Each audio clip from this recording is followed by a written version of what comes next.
Complications of total hip replacement. Well, it's not, sometimes it's hidden.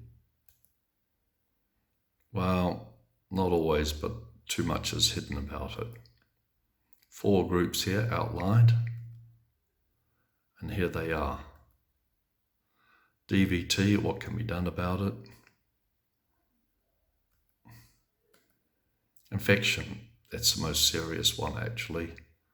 Still not entirely prevented. Further details about infection.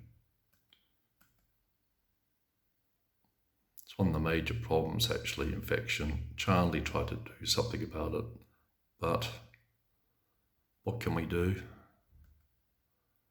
Really need to redesign the OR. There's been little progress in this area. Nerve damage, it can be avoided by careful technique. Bone tissue, these can be avoided by good surgical technique, including dislocation. Fracture, same. Heterotopic bone, medication, radiation. Chronic pain after total hip replacement can be difficult to sort out.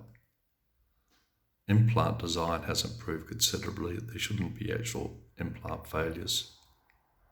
Osteolysis, loosening with time. Better design should prevent that. Other things need to consider, whether MIS surgery is of benefit, probably is. And the list goes on. These are the resources used. Thank you for your interest in this talk.